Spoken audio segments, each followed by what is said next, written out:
नमस्कार दोस्तों। तो आइए आज हम लोग जो हैं फिजिक्स में भौतिक विज्ञान में प्रतिरोधों से संबंधित प्रतिरोध के विषय में हम लोगों ने पिछले दिनों पढ़ा कि संयोजन में श्रेणी क्रम और समांतर क्रम। उसमें हमने बताया कि और भी नियम हैं जिसमें किरचॉफ्स का नियम होता है, बहुत इम्पॉर्टेंट है किरचॉफ्स लॉ। तो आज हम लोग किरचॉफ्स लॉ के विषय में चर्चा करेंगे। किरचॉफ्स का नियम, किरचॉफ्स का नियम। तो किरचॉफ का नियम क्या है तो पहले समझेंगे। पहला नंबर, किरचॉफ का प्रथम नियम होता है कि कभी भी धारा का जो प्रवाह होता है, ठीक है, तो वह धारा जब कोई जंक्शन बिंदु है तो जंक्शन बिंदु पर जहाँ पर कई प्रतिरोधों को जोड़े गए, ठीक है, तो जोड़े गए हों अगर कई प्रतिरोधों को, तो यहाँ पर जंक्शन पॉइंट पर धाराओं का बीजगणितीय योगफल शून्य होता है। धाराओं का बीजगणितीय योगफल शून्य होता है। जैसे अगर मान लिया जाए कि I1 धारा आ रही है, I2 धारा आ रही है, I3 धारा जा रही है, I4 धारा जा रही है और I5 भी धारा जा रही है, ठीक है। इसका मतलब यह है कि आने वाली धाराएं जो है वो I1, I2 है। तो इसमें हम लिखेंगे I1 प्लस I2। किरचॉफ्स का प्रथम नियम क्या कहता है कि किसी भी परिपथ में जहाँ जंक्शन बिंदु होता है, ठीक है, तो जंक्शन बिंदु पर, जंक्शन पॉइंट पर धाराओं का बीजगणितीय योगफल शून्य होता है। इसका मतलब ये है कि जैसे ये है तो इसमें I1 प्लस I2 और जितनी जाने वाली हैं उनको माइनस चिन्ह से दर्शाते हैं। I3 minus I4 minus I5 बराबर 0 होता है, ठीक है। अब यहाँ पर हम ये भी लिख सकते हैं कि I1 प्लस I2 बराबर I3 plus I4 plus I5। अब देखिए ये आने वाली धारा है और ये जाने वाली धारा है।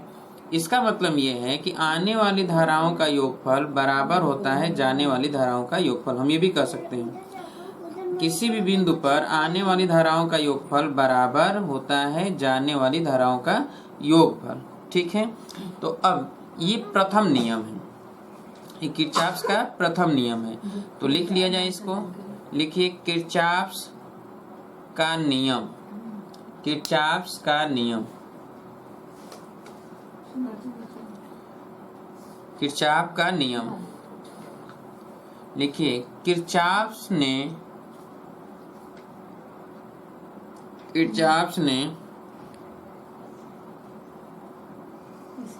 जटिल परिपथों में बहने वाली धाराओं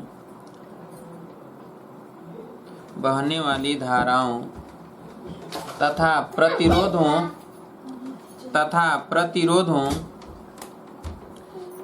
के लिए दो नियम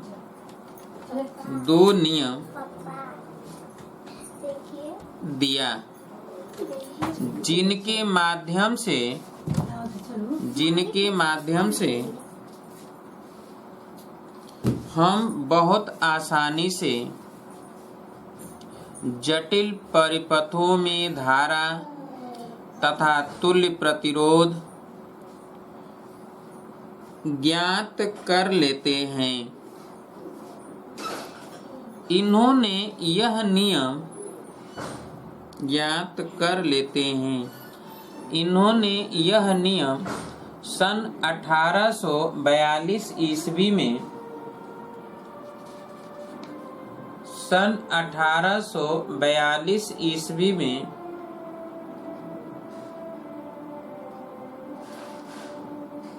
दिया।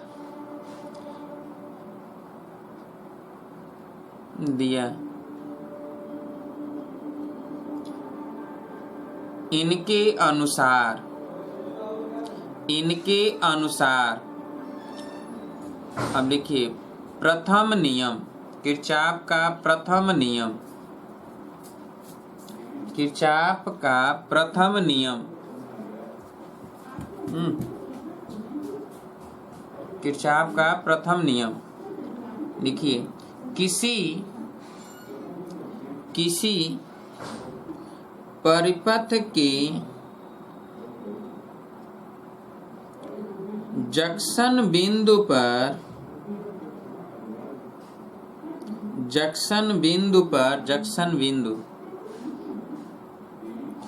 जहां पर कई प्रतिरोध जोड़े गए हैं,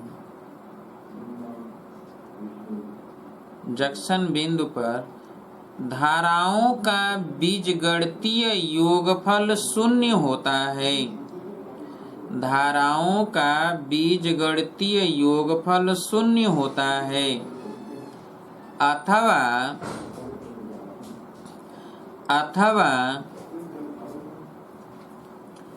आने वाली धाराओं का योगफल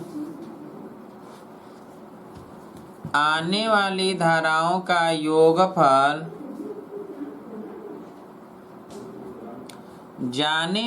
धाराओं के योगफल के बराबर होता है।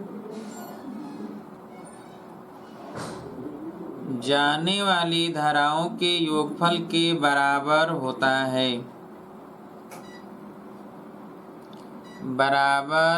है।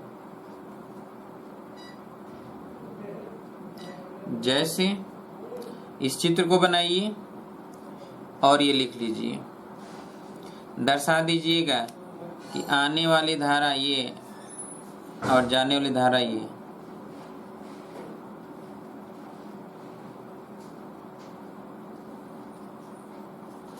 ऐसे, और तब ये लिखिए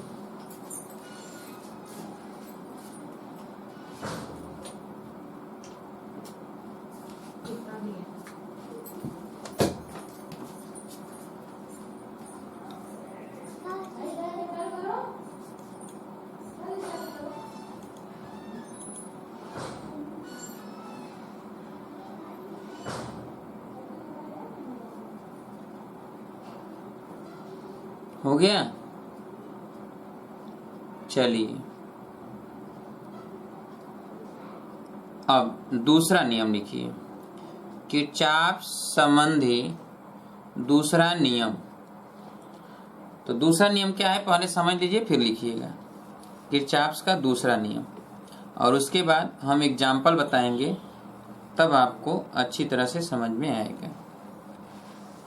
और इस किरचॉफ के नियम के माध्यम से हम श्रेणी क्रम और समांतर क्रम का तुल्य प्रतिरोध भी ज्ञात कर सकते हैं। ठीक है, तो चलिए देखा जाए। जैसे सपोज दैट ये दूसरा नियम कहा जाता है कि कोई भी अगर बंद परिपथ है जिसमें कई धारा या कई प्रतिरोध लगे हुए, जिसको सेल से जोड़ दिया गया और सेल का विद्युत वाहक बल है E। ठीक है, तो यह इसमें अगर धारा I प्रवाहित हो रहा हो और ये R1 हो, ये R2 हो, ये R3 हो, ठीक है, तो किसी एक बंद परिपथ में किसी एक बंद परिपथ में बहने वाली धारा तथा प्रतिरोधों के गुणनफल का योगफल उसमें लगे हुए सेलों के विद्युत वाहक बलों के योगफल के बराबर होता है। सेलों के विद्युत वाहक बलों के योगफल के बराबर होता है। अर्थात अगर ये E1 है, एक आधा और सेल इसमें लगा देते हैं, ठीक है, ये E2 है, तो क्या होता है कि इसमें अगर इसमें धारा I प्रवाहित हो रहा है तो I into R1 plus I into R2 plus I into R3 बराबर लिखा जाता है E1 प्लस E2।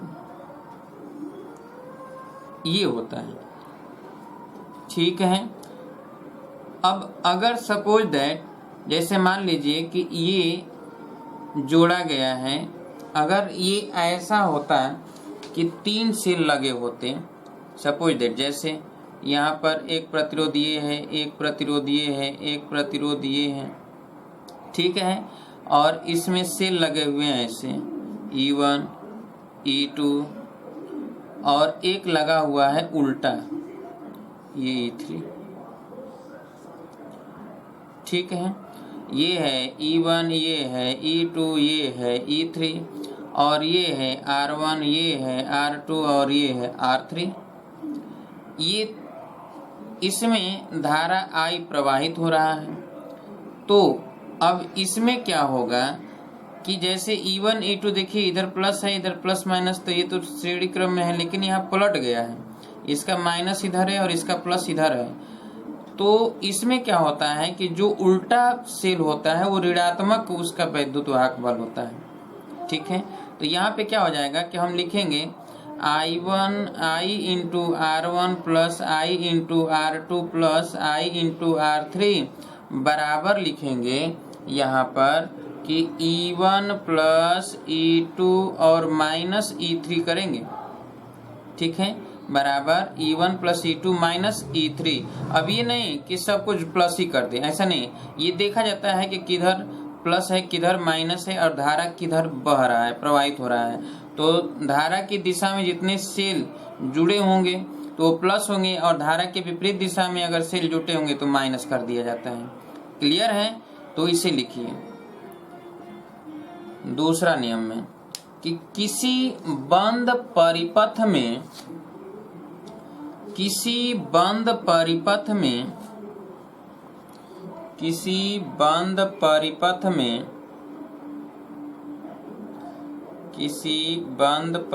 में बहने वाली धारा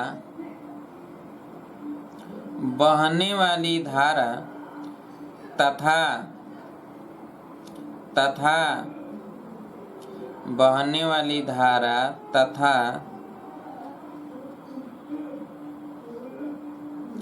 प्रतिरोधों के गुणनफल का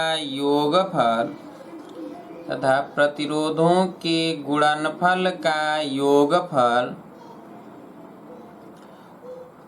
उस बंद परिपथ में लगे सेलों के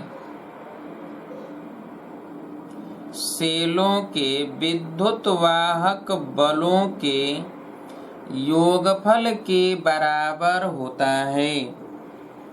सेलों के विद्युत वाहक बलों के योगफल के बराबर होता है।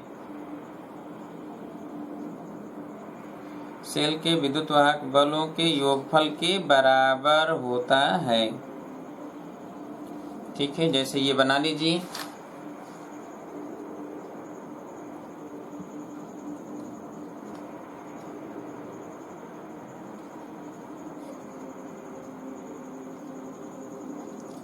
ये बना लीजिए जल्दी से।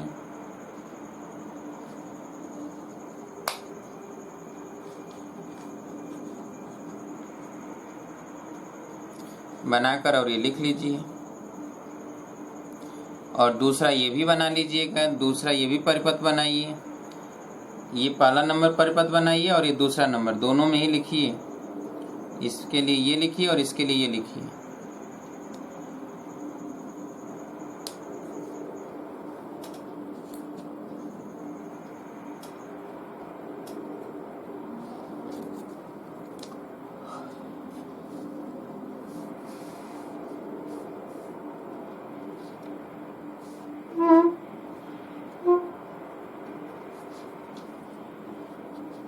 हो गया?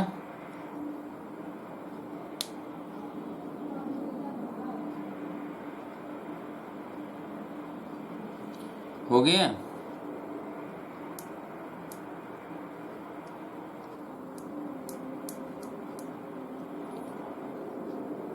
चलिए अब देखिए, हो गया। अब देखिए, अब यहाँ पर सेल आया हुआ है, ठीक है। तो सेल क्या होता है, तो सेल के विषय में भी हम लोग जानेंगे सेल क्या होता है, सेल भी पढ़ लिया जाए। उसके बाद सेलों का संयोजन पढ़ लेते हैं, ठीक है।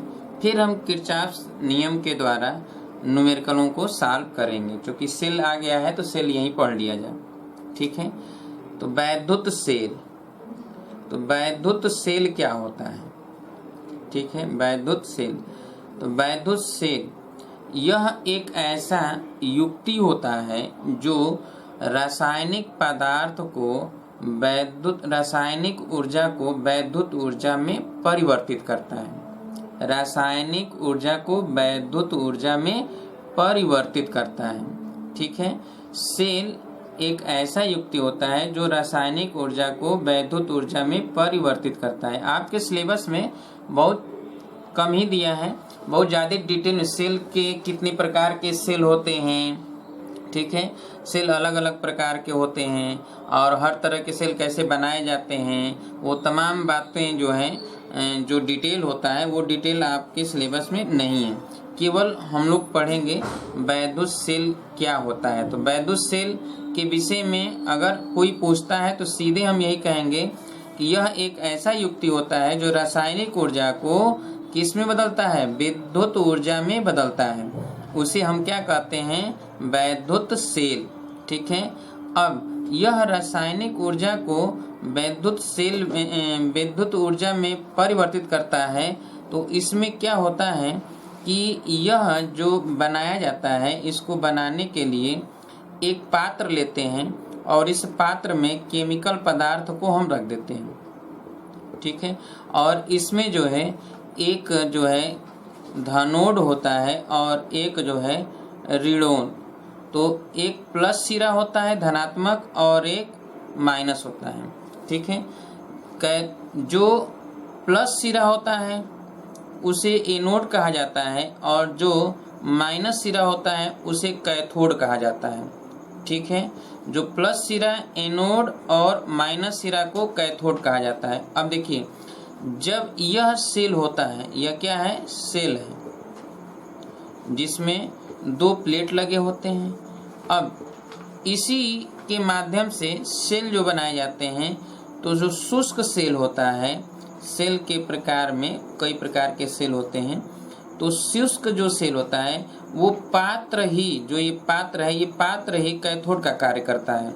और इसमें कार्बन का छड़ लगा होता है और यह कार्बन का छड़ जो है धनोड होता है। जो आप देखते हैं, आप जो सेल इस्तेमाल करते हैं घड़ी वगैरह में, तो देखे होंगे कि यहाँ पे जो होता है इस तरह, इस पे कैप लगा होता है, इस पे प्लस होता है और पीछे जो होता है वो ये पात्र होता है वो माइनस लिखा होता है, ठीक है। तो ये कैथोड होता है और ये क्या होता है, एनोड होता है, ठीक है। अब इसमें जो है जो पदार्थ भरे जाते हैं, उन पदार्थों के जो ये पदार्थ है, ये तो चालक कंडक्टर की तरह होगा, तभी इसमें करंट फ्लो हो रहा है। तो जो इसमें करंट फ्लो हो रहा है, तो जाहिर सी बात है कि इसका कुछ न कुछ प्रतिरोध होगा, यानी धारा को बहने का विरोध करता होगा। तो इस जो केमिकल होता है, इस केमिकल का जो प्रतिरोध होता है, यह प्रतिरोध सेल का आंतरिक प्रतिरोध कहलाता है। क्या कहलाता है, सेल का आंतरिक प्रतिरोध, ठीक है। जो इस केमिकल के माध्यम से प्रतिरोध जो होता है इस सेल के अंतर्गत, जो धारा को बहने से रोकता है, उसे कहा जाता है सेल का आंतरिक प्रतिरोध। अब जरा समझिएगा, ये जो सेल का आंतरिक प्रतिरोध है, वह जो ये चादर है, ये चादर, ठीक है, तो इसके एरिया पर डिपेंड करता है कि अगर इसका क्षेत्रफल ज्यादा होगा तो प्रतिरोध कम होगा, क्षेत्रफल ज्यादा होगा तो प्रतिरोध कम। इसीलिए यहाँ पर जो ये दो प्लेट है, इस प्लेट पतले पतले प्लेट है, तो ऐसा किया गया कि इस किसी प्लेट का क्षेत्रफल बढ़ जाए तो पात्र को ही कैथोड बना दिया गया। कि पात्र ही उसी पात्र में भर दें, वो कैथोड का कार्य करें, तो वो क्या हो जाएगा कि क्षेत्रफल बढ़ जाएगा। अच्छा, फिर इस पर क्या होता है कि इस पर लेप लगाया जाता है, किसी एक आयल का लेप लगाया जाता है। लेप लगाने से होता क्या है कि इसकी जो प्रतिरोध होता है वो कम किया जाता है। देखिए, एक तेल के लेप लगाने से प्रतिरोध क्या होते हैं, कम। अब ये तेल के प्रकार भी अलग अलग होते हैं। तो तेल का लेप किया जाता है, उसके बाद इसमें जो है जो भी केमिकल पदार्थ होता है उसको भर दिया जाता है। जब हम ये इस्तेमाल करते हैं तो होता क्या है कि इसके इलेक्ट्रॉन जब आने जाने लगते हैं तो जो ये तेल का लेप लगा होता है ये धीरे धीरे क्या होता है, हटने लगता है, और होता क्या है, कम होने लगता है। जब इस पर जाके इलेक्ट्रॉन जो है इस पे जुटने लगते हैं तो क्या होता है धीरे धीरे कि इसका प्रतिरोधक क्षमता यानी प्रतिरोध जो है बढ़ने लगता है। जब हम इसको इस्तेमाल करते हैं, कहीं पर लगा लेते हैं, काम होने लगता है, तब इसका प्रतिरोध धीरे धीरे क्या होता है, बढ़ने लगता है। जैसे जैसे प्रतिरोध बढ़ता है वैसे वैसे इसमें बहने वाली धारा का मान क्या होता है, कम होने लगता है।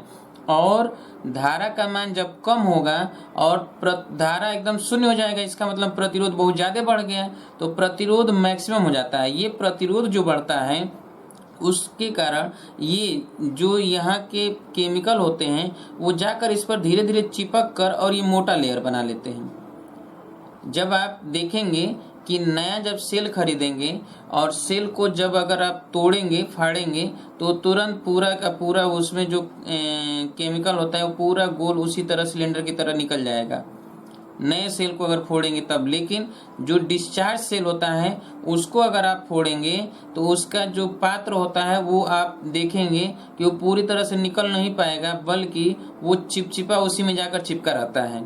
ठीक है, तो क्यों होता है कि जब चिपक जाएगा तो ये लेयर मोटा हो जाता है, लेयर जब मोटा हो जाएगा तो प्रतिरोध क्या हो जाता है, बढ़ जाता है। तो इसका प्रतिरोध कम करने के लिए इनके प्लेटों के बीच की दूरी, जो प्लेटों के बीच की दूरी है, इस पर भी निर्भर करता है कि प्लेटों की बीच की दूरी अगर बढ़ जाएगा तो प्रतिरोध बढ़ने लगेगा, और प्लेटों के बीच की दूरी कम रहेगा तो प्रतिरोध कम रहेगा। इसीलिए यह जो है गोल है, वृत्ताकार है, ताकि इसका क्षेत्रफल, इसके चारों तरफ दूरी क्या है, समान है। अगर हम इसके नज़दीक कर देते, अगर इस पात्र को बहुत चौड़ा कर देंगे तो इसका प्रतिरोध क्या हो जाएगा, बढ़ जाता है। तो ये तो था सेल। ठीक है, शुष्क सेल। शुष्क सेल का इस्तेमाल हम लोग वहाँ करते हैं जहाँ पर रुक रुक कर धारा का प्रवाह होता है। जैसे आप टार्च में इस्तेमाल करते हैं, रिमोट में इस्तेमाल करते हैं। जहाँ पर कंटिन्यू धारा का प्रवाह होता है वहाँ पर सेल का इस्तेमाल नहीं किया जाता है। जब कई सेलों को हम जोड़ते हैं, तो जब कई सेलों को जोड़ देते हैं सीरीज में, श्रेणी क्रम में, एक का धनोड दूसरे के ऋणोड से, फिर दूसरे का धनोड तीसरे के ऋणोड से जोड़ा जाता है, तो कई सेलों का संयोजन बैटरी कहलाता है। जो बैटरी होता है, बैटरी वो सेलों का संयोजन होता है। क्या होता है, सेलों का संयोजन। तो जब सेलों का संयोजन होता है तो उसे हम क्या कहते हैं, बैटरी कहते हैं। ठीक है, अब सेल कई प्रकार के, डेनियल सेल होता है, शुष्क सेल होता है, लेक्लांसी सेल होता है, तमाम प्रकार के सेल होते हैं। ठीक है, तो वो सेलों के टाइप हैं।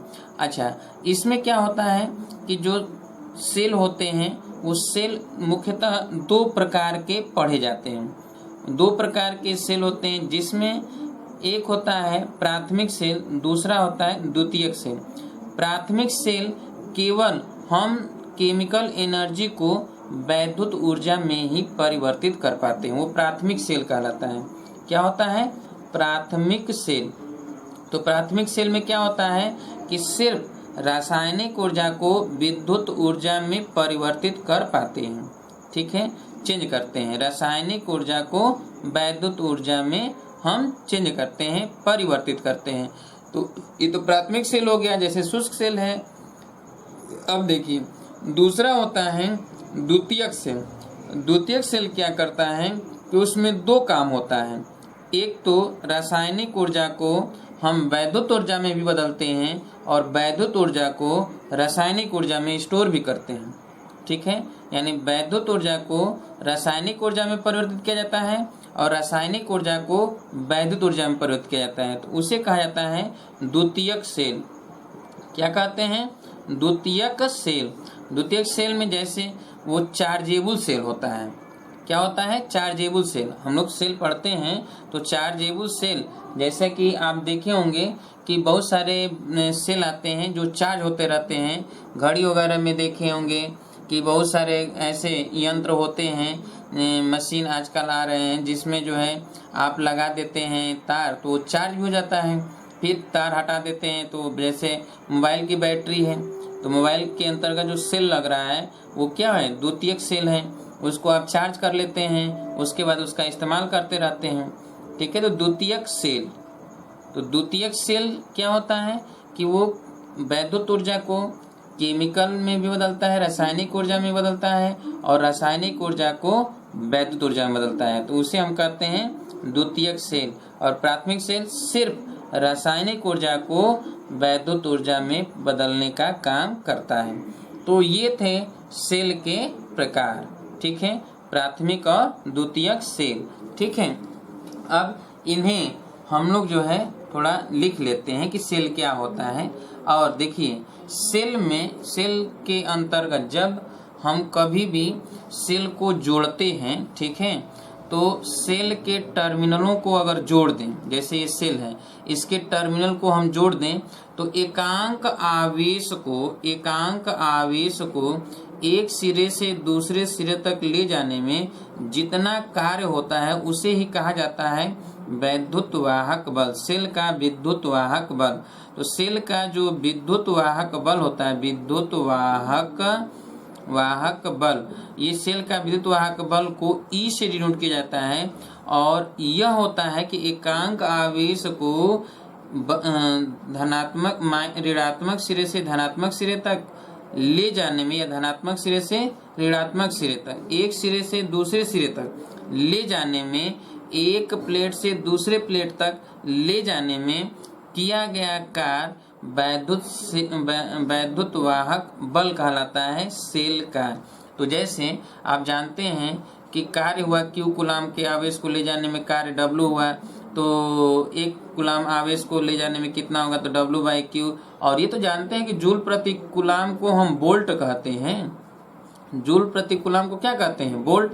यानी E का मात्रक जो होता है वो वोल्ट होता है या फिर जूल प्रति कूलाम होता है। सेल का विद्युत वाहक बल जो होता है उसका मात्रक होता है जूल प्रति कूलाम या फिर क्या होता है? वोल्ट। क्लियर है? तो इसके विषय में एक एक चीजें करके लिख लिया जाए। ठीक है, तो चलिए लिखिए। हाँ, तो लिखिए वैद्युत सेल। वैद्युत सेल, इसमें लिखिए यह एक ऐसा युक्ति होता है, यह एक ऐसा युक्ति होता है जो रासायनिक ऊर्जा को वैद्युत ऊर्जा में परिवर्तित करता है। रासायनिक ऊर्जा को वैद्युत ऊर्जा में परिवर्तित करता है। रासायनिक ऊर्जा को वैद्युत ऊर्जा में परिवर्तित करता है।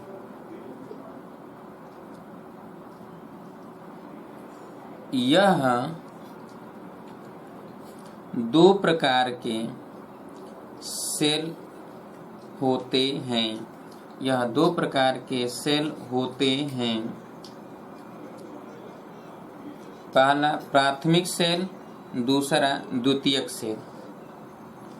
देखिए, पहला प्राथमिक सेल, दूसरा द्वितीयक सेल। प्राथमिक सेल, दूसरा द्वितीयक सेल। अब लिखिए प्राथमिक सेल। प्राथमिक सेल, इसमें लिखिए यह सेल रासायनिक ऊर्जा को वैद्युत ऊर्जा में परिवर्तित करता है। यह सेल रासायनिक ऊर्जा को वैद्युत ऊर्जा में परिवर्तित करता है। रासायनिक ऊर्जा को वैद्युत ऊर्जा में परिवर्तित करता है। ठीक है, जिसे प्राथमिक सेल कहते हैं। जिसे प्राथमिक सेल कहते हैं। प्राथमिक सेल कहते हैं।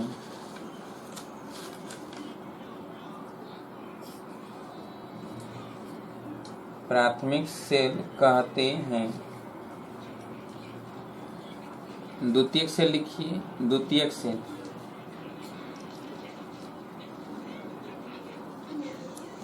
द्वितीयक सेल वह सेल जो रासायनिक ऊर्जा को वैद्युत ऊर्जा में तथा वैद्युत ऊर्जा को रासायनिक ऊर्जा में। वह सेल जो रासायनिक ऊर्जा को वैद्युत ऊर्जा में तथा वैद्युत ऊर्जा को रासायनिक ऊर्जा में परिवर्तित करता है। परिवर्तित करता है, उसे द्वितीयक सेल कहते हैं। उसे द्वितीयक सेल कहते हैं। उसे द्वितीयक सेल कहते हैं। उसे द्वितीयक सेल कहते हैं। हो गया। लाइन छोड़ दीजिए, नीचे लिखिए। लाइन छोड़कर नीचे लिखिए। सेल का बनावट। इसमें थोड़ा बहुत लिख लीजिए, बहुत ज़्यादा नहीं, कुछ चीज़ें लिख लीजिए। लिखिए, यह एक पात्र में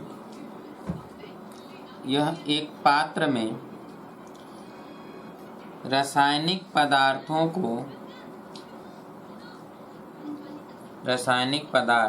जिसमें वैद्युत अपघट्य पदार्थ होते हैं को भर कर बनाया जाता है, जिसमें दो प्लेटें लगी होती हैं।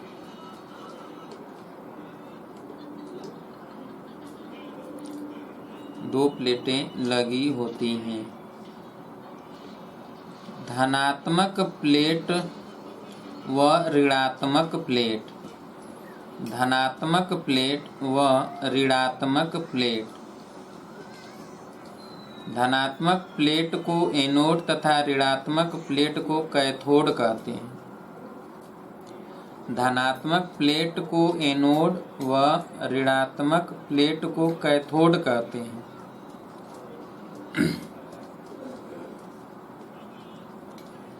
इन प्लेटों के बीच के विभवांतर को सेल का विद्युत वाहक बल कहते हैं। इन प्लेटों के बीच विभवांतर को सेल का विद्युत वाहक बल कहते हैं, जिसे कैपिटल ई से प्रदर्शित किया जाता है। जिसे कैपिटल ई से प्रदर्शित किया जाता है। जिसे कैपिटल ई से प्रदर्शित किया जाता है। दूसरे शब्दों में सेल का विद्युत वाहक बल इसके नीचे अंडरलाइन कर दीजिएगा। सेल का विद्युत वाहक बल के नीचे अंडरलाइन कर दीजिएगा। एक प्लेट से दूसरे प्लेट तक जब किसी प्रतिरोध से जोड़ दिया जाता है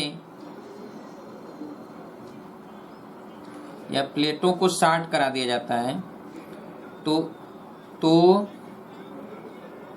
एकांक आवेश को एक प्लेट से दूसरे प्लेट तक ले जाने में, एकांक आवेश को एक प्लेट से दूसरे प्लेट तक ले जाने में किया गया कार्य सेल का विद्युत वाहक बल कहलाता है। सेल का विद्युत वाहक बल कहलाता है।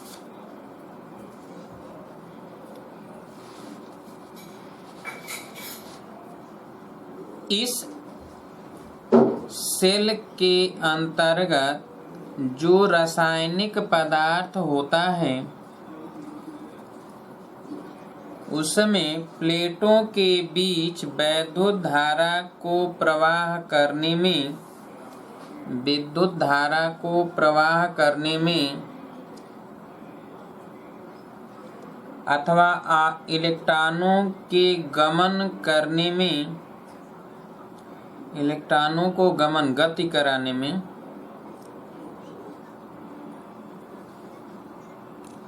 कुछ कार्य होता है जो सेल का आंतरिक प्रतिरोध कहलाता है। सेल का आंतरिक प्रतिरोध कहलाता नहीं, के कारण होता है। आंतरिक प्रतिरोध के कारण होता है, के कारण होता है। सेल का आंतरिक प्रतिरोध, सेल का आंतरिक प्रतिरोध को स्मॉल r से प्रदर्शित किया जाता है। आंतरिक प्रतिरोध को स्मॉल r से प्रदर्शित किया जाता है। यह प्लेटों की दूरी को बढ़ाने पर बढ़ता है। प्लेटों के बीच की दूरी को बढ़ाने पर बढ़ता है तथा घटाने पर घटता है, तथा घटाने पर घटता है, घटाने पर घटता है तथा प्लेटों का क्षेत्रफल बढ़ाने पर आंतरिक प्रतिरोध घटता है। प्लेटों का क्षेत्रफल बढ़ाने पर आंतरिक प्रतिरोध घटता है। क्षेत्रफल बढ़ाने पर आंतरिक प्रतिरोध घटता है। सेल का आंतरिक प्रतिरोध कम करने के लिए सेल के पात्र पर लेप लगाए जाते हैं, लेप लगाए जाते हैं,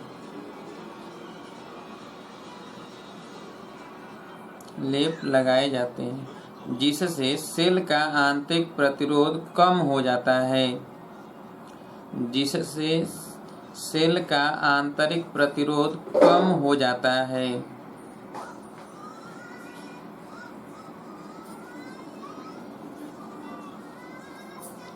हो गया। तो ये तो था सेल। सेल का आंतरिक प्रतिरोध आप समझ गए, स्मॉल r, ठीक है। सेल का आंतरिक प्रतिरोध स्मॉल r, सेल का विद्युत वाहक बल कैपिटल E, हमने लिखवा दिया सब इसी में, ठीक है। अब जब कभी भी कोई भी सेल है और कई सेलों को हम जब जोड़ दें, ठीक है, तो सेलों का संयोजन, जब सेलों को जोड़ा जाता है, ठीक है, तो सेलों का संयोजन जो होता है वह दो प्रकार से, एक श्रेणी क्रम और एक समांतर क्रम। पहले तो हमने सेल पढ़ा और सेल के अतिरिक्त अब बैटरी पढ़ेंगे। तो बैटरी क्या होता है उसे भी एक लाइन लिख लीजिए, बैटरी। देखिए सेल अलग चीज, बैटरी अलग चीज है, तो लिखिए बैटरी। इसमें लिखिए दो या दो से अधिक सेलों का संयोजन दो या दो से अधिक सेलों का संयोजन ही बैटरी कहलाता है। बैटरी का सीधा सा परिभाषा, कोई भी आपसे बैटरी पूछे सीधे आप कहिएगा कि दो या दो से अधिक सेलों का संयोजन बैटरी कहलाता है। दो या दो से अधिक सेलों का संयोजन बैटरी कहलाता है। बैटरी का यही डिफिनीशन होता है, बैटरी कहलाता है।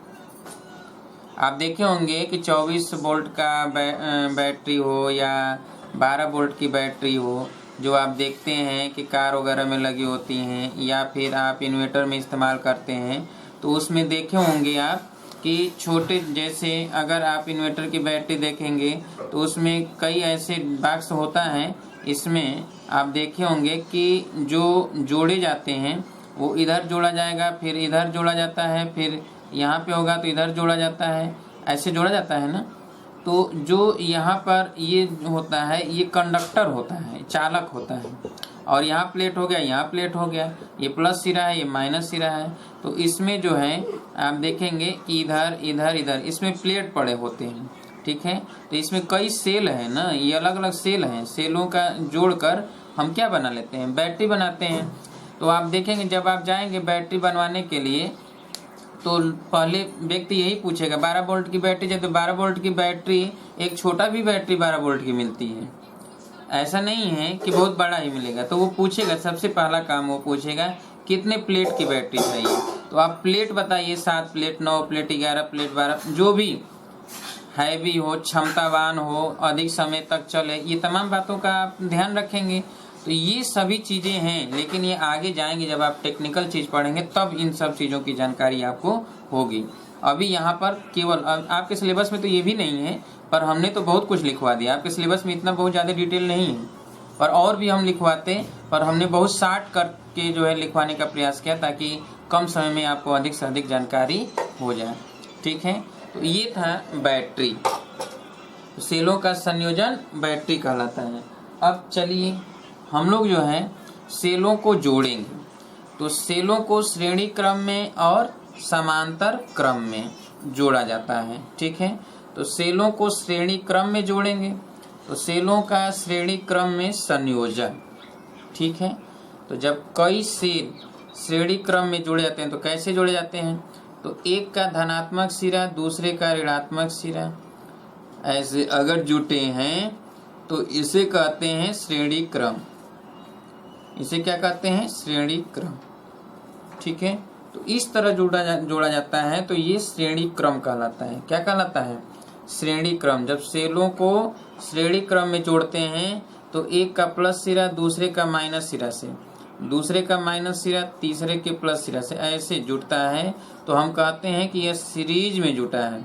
और जब सभी का धनात्मक सिरा एक जगह और सभी का ऋणात्मक सिरा एक जगह हो, तब हम कहते हैं कि वह जो है वह संयोजन समांतर क्रम में है, ठीक है। तो सेलों को दो क्रम में, तो लिखिए सेलों को श्रेणी तथा समांतर क्रम में जोड़ा जाता है। सेलों को श्रेणी तथा समांतर क्रम में जोड़ा जाता है। और पहला नंबर लिखिए श्रेणी क्रम, पहला नंबर लिखिए श्रेणी क्रम, श्रेणी क्रम। और इसमें लिखिए कि जब कई सेलों को इस प्रकार जोड़ा जाता है कि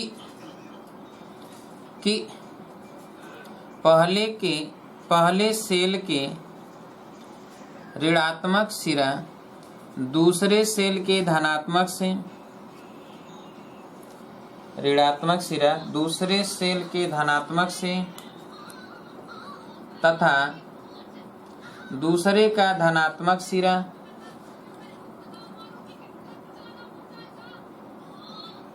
तथा दूसरे का ऋणात्मक सिरा तीसरे के धनात्मक से,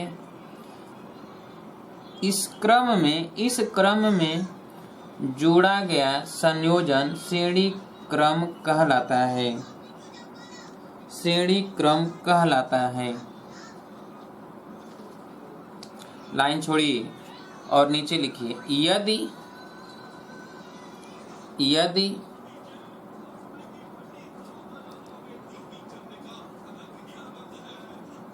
E1 E2 E3 व E4 विद्युत वाहक बल वाले चार सेलों को श्रेणी क्रम में जोड़ा जाता हो तो ये लिख लीजिए, ये चित्र बनाइए।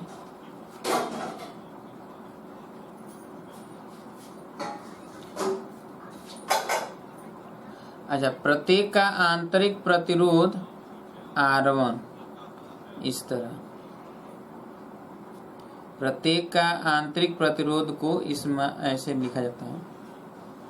कोई भी सेल होता है तो सेल को डिनोट करते समय ऐसे, तो ऐसे करके डिनोट किया जाता है। सेल को इस तरह डिनोट किया जाता है, ठीक है। ये आंतरिक प्रतिरोध को दर्शाता है। हो गया, तो ये श्रेणी क्रम में जोड़ा गया है, ठीक है। अब चलिए, अगर suppose that E1 E2 E3 E4 जोड़ देते हैं तो इसका तुल्य जो पोटेंशियल हो जाएगा वो E1 plus E2 plus E3 plus E4 हो जाएगा।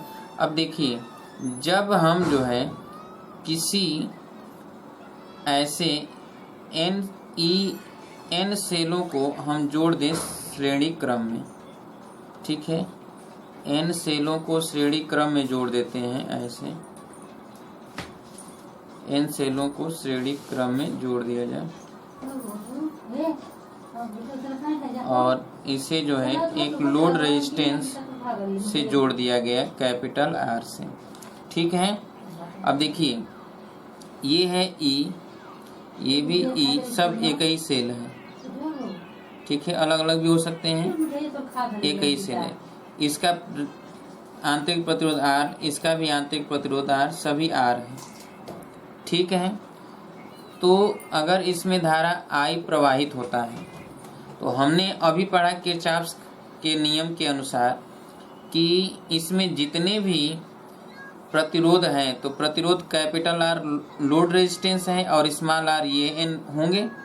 यदि n सेलों को श्रेणी क्रम में जोड़ा गया है तो इस कंडीशन में हम लिखेंगे ऐसे I into capital R plus I into small r, I into small r, I into small r plus dot dot, ये n बार लिखेंगे, बराबर ये E plus E dot dot and so on n बार लिखेंगे, ये भी ठीक है। तो ये हो जाएगा n इंटू E और इधर तो I इंटू R और इसको जब जोड़ेंगे तो n into I into R सब एक ही है, यहाँ से यहाँ तक n बार, ठीक है। तो ये बराबर ये हो गया, I कॉमन ले लें तो ये हो जाएगा capital R plus small n into R बराबर n इंटू E।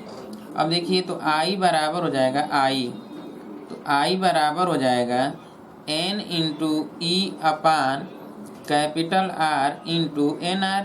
अब जरा समझिए यहाँ पर कि अगर हमें ये R कैपिटल R जो है कैपिटल R बहुत बड़ा हो स्मॉल r से, ठीक है, तब उस कंडीशन में I बराबर हो जाएगा n इंटू E और ये स्मॉल r को छोड़ देंगे तो केवल कैपिटल R होगा। क्लियर। और दूसरा स्थिति ये है कि यदि कैपिटल R बहुत छोटा हो स्मॉल r से तो इस कंडीशन में क्या होगा कि I बराबर, अब ये n इंटू E, अब कैपिटल R को हटा देंगे इसमें से तो कैपिटल R को हटाएंगे, ये कैपिटल R को, तो n इंटू स्मॉल r, तो n कैंसिल, तो ये I बराबर हो जाएगा कैपिटल E अपान स्मॉल r। इसका मतलब कि अगर एक सेल को ही हम जोड़ते, एक सेल ही है ये एक सेल, और इसको जो है हम ऐसे जोड़ दें तो इसका आंतरिक प्रतिरोध स्मॉल r है, तो इसमें जो धारा I होगा वो तो धारा I बराबर E अपान R ही होगा, E अपान R। तो इसका मतलब है कि जब कैपिटल आर लोड रेजिस्टेंस जो है, लोड रेजिस्टेंस बहुत छोटा होता है, ठीक है, किससे, आंतरिक प्रतिरोध से, तो उस कंडीशन में अगर हम श्रेणी क्रम में जोड़ेंगे तो कोई फायदा होने वाला नहीं है, क्योंकि धारा उतना ही मिलेगा जितना कि एक सेल से मिलेगा। अच्छा, दूसरा, जब लोड रेजिस्टेंस अर्थात बाह्य प्रतिरोध बहुत बड़ा हो आंतरिक प्रतिरोध से, उस समय हमने देखा कि एक सेल से जितना हमको धारा मिलेगा उसका n गुना धारा मिलेगा, यानी 3 गुना, 3 सेल लगा देंगे 3 गुना धारा हो जाएगा, 4 सेल लगा देंगे 4 गुना धारा हो जाएगा, 5 सेल लगा देंगे तो 5 गुना हो जाएगा। कब? जब बाह्य प्रतिरोध आंतरिक प्रतिरोध से बहुत ज्यादा होगा तब। क्लियर है?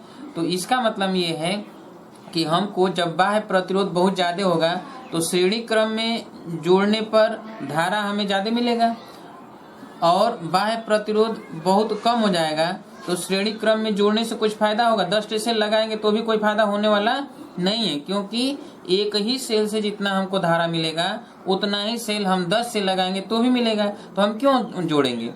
नहीं जोड़ेंगे उस कंडीशन में। तो याद रखिएगा इससे कि जब बाह्य प्रतिरोध जो है बहुत बड़ा होता है तब श्रेणी क्रम में जोड़ने से हमें क्या होता है? फायदा होता है। तो लिख लीजिए इसे, लिखिए, यदि n सेलों को, n समान प्रकार के सेल लिखिएगा, n समान प्रकार के सेलों को, n समान प्रकार के सेलों को श्रेणी क्रम में जोड़कर बाह्य प्रतिरोध कैपिटल R से जोड़ा गया हो, बाह्य प्रतिरोध कैपिटल R से जोड़ा गया हो, जिससे बंद परिपथ बनता हो, तो लाइन छोड़ दीजिए, लाइन छोड़िए और ये चित्र बनाइए, इस चित्र को बनाइए, इस चित्र को बनाइए और ये लिखिए, चित्र बनाकर ये लिखिए जल्दी से।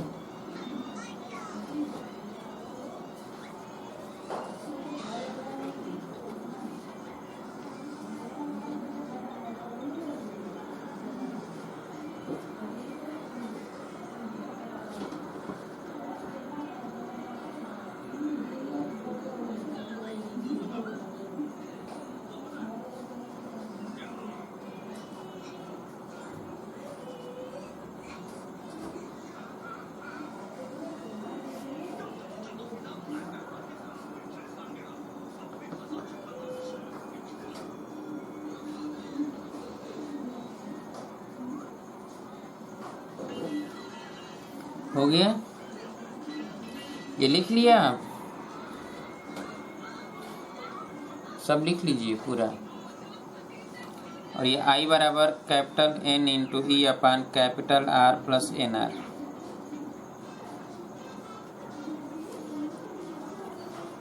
इसको हटा दे क्या?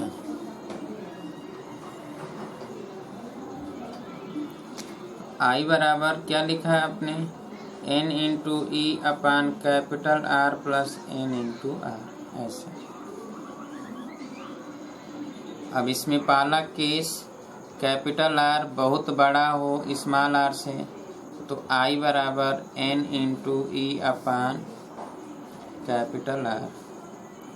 और दूसरा केस जब कैपिटल R बहुत छोटा हो स्मॉल r से, तो I बराबर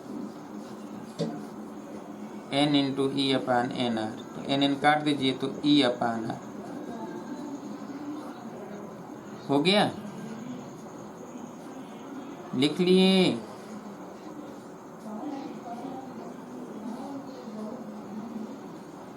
हो गया? चलिए,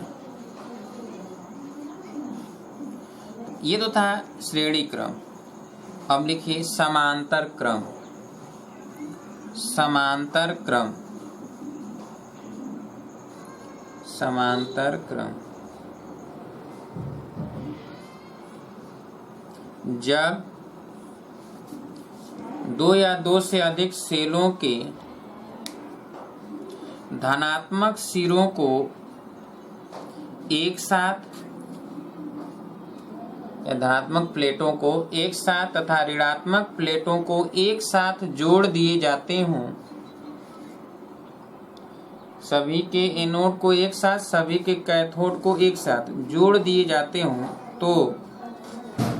तो इस तरह जोड़े गए सेलों को समांतर, इस तरह जोड़े गए सेलों को समांतर क्रम में सेलों का संयोजन कहा जाता है। ठीक है, जैसे इस तरह, इस तरह, इस तरह ऐसे जोड़ दिया जाए, सबका माइनस सिरा एक जगह, सबका प्लस सिरा एक जगह। ठीक है, तो ये समांतर क्रम कहलाता है। क्या कहलाता है? समांतर क्रम। बना लीजिए चित्र को। अब लाइन छोड़ दीजिए, नीचे लिखिए, यदि n सेलों को, n सेलों, समान प्रकार के सेलों को लिखिएगा, n समान प्रकार के सेलों को,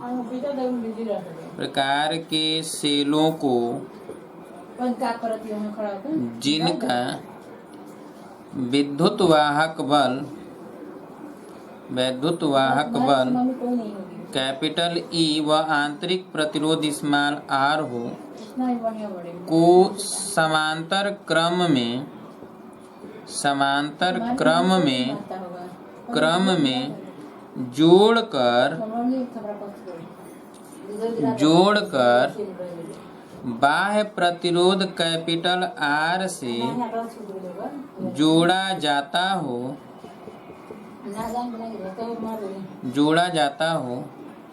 तो लाइन छोड़ दीजिए। अब ऐसे बनाइए चित्र। ठीक है, इस तरह आप बनाइए, ऐसे करके इस तरह, फिर ऐसे डट करके, फिर ऐसे, और इन सबको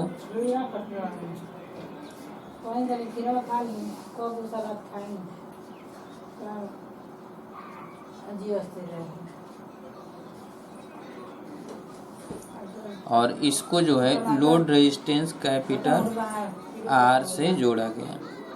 ये सब E है।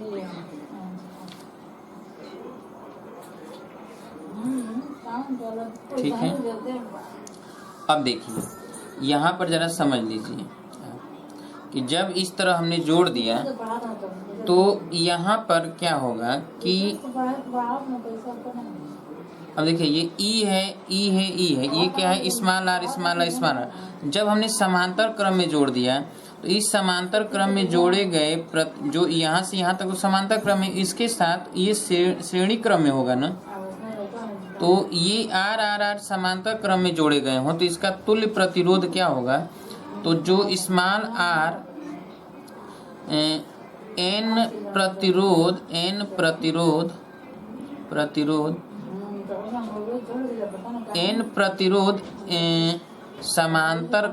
समांतर क्रम में जोड़ा गया है, जिसका तुल्य प्रतिरोध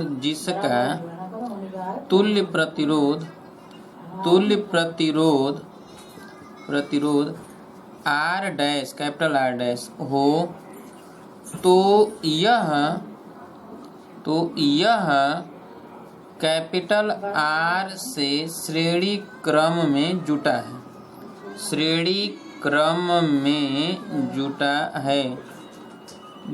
है।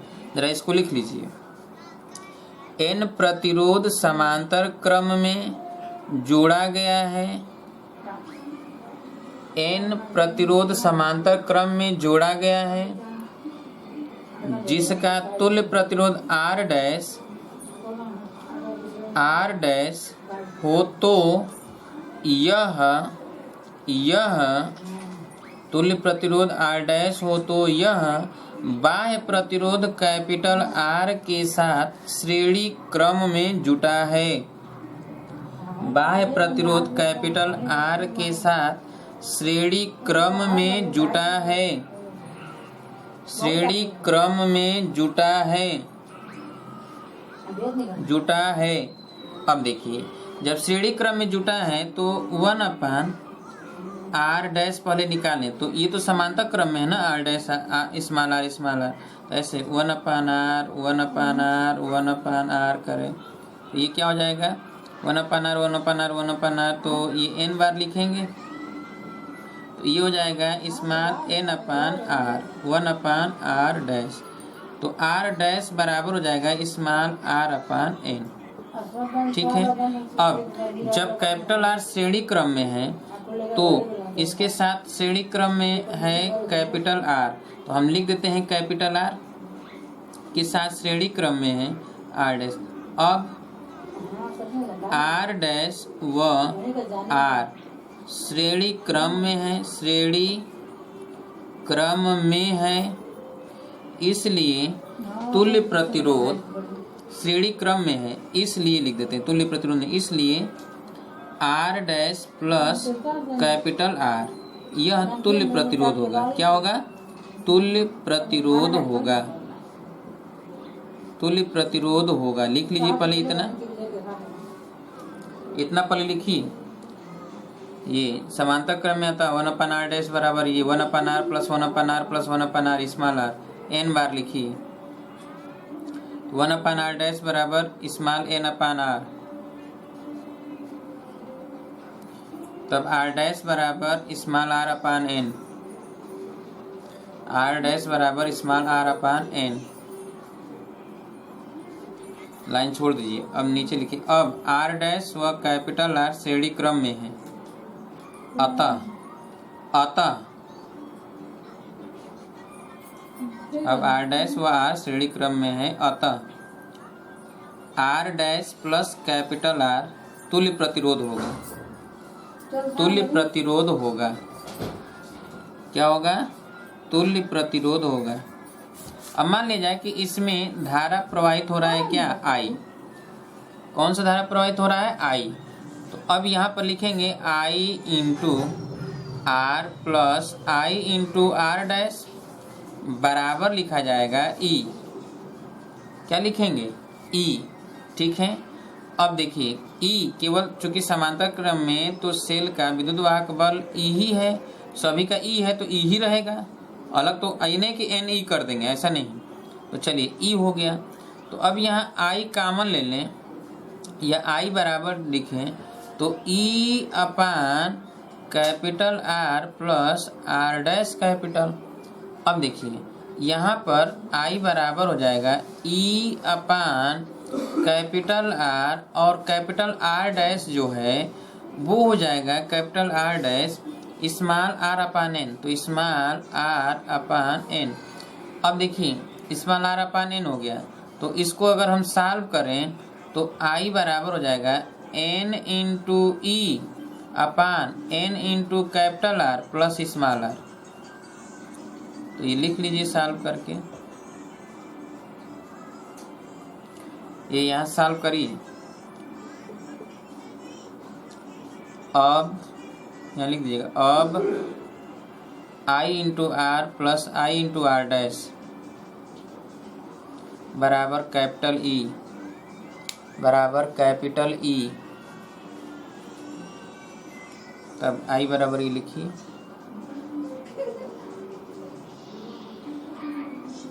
I बराबर capital E upon capital R plus R dash.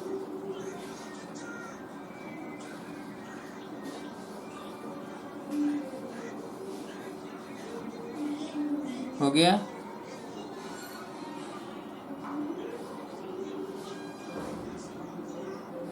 बोलिए, I upon E upon capital R plus R small r upon n। I upon N into E upon N into capital R plus small R. ये चित्र बना लिए हैं सभी लोग। ये ऊपर का हटा दें क्या?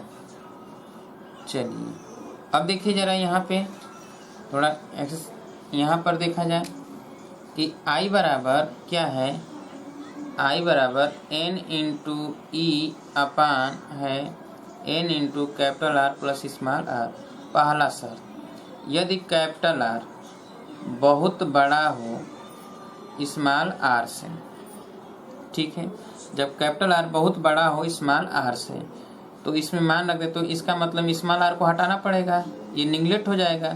तो आई बराबर N into E upon N into capital are, तो एन एन कट जाएगा तो ये तो ई अपान आर ही होगा ना, अर्थात जितना हमको एक सेल से मिलेगा उतना ही ये एन सेल से मिलेगा, ठीक है। तो कोई फायदा नहीं होगा हमें समांतर क्रम में जोड़ने पर। दूसरा कंडीशन ये कि जब कैपिटल आर बहुत छोटा हो स्मॉल आर से, तब आई का मान देखिए कि एन इंटू ई, अब कैपिटल आर को हटाना होगा तो स्मॉल आर। इसका मतलब ये है कि हमको एक सेल से जितना धारा मिलेगा उसका एन गुना मिलेगा। तो अभी आपने देखा कि जब बाह्य प्रतिरोध छोटा था आंतरिक प्रतिरोध से, तो श्रेणी क्रम में जोड़ने से कोई फायदा नहीं हो रहा था।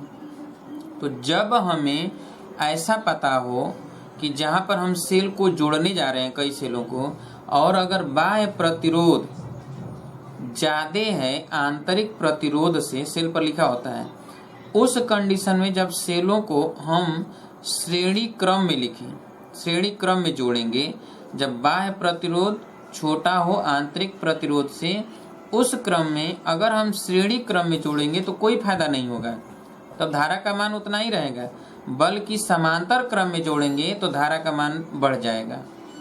और जब कैपिटल आर बहुत बड़ा हो स्मॉल आर से, यानी बाह्य प्रतिरोध आंतरिक प्रतिरोध से बहुत ज़्यादा हो, तो उस कंडीशन में समांतर क्रम में जोड़ने पर कोई फायदा नहीं होगा, बल्कि उस कंडीशन में श्रेणी क्रम में जब जोड़ा जाएगा तब अधिक धारा प्राप्त होगा। ये दोनों ही नियम दोनों सिद्धांत जो है आप याद अगर रखेंगे तो ये अक्सर पूछा जाता है, वाइवा वगैरह में भी पूछा जाता है।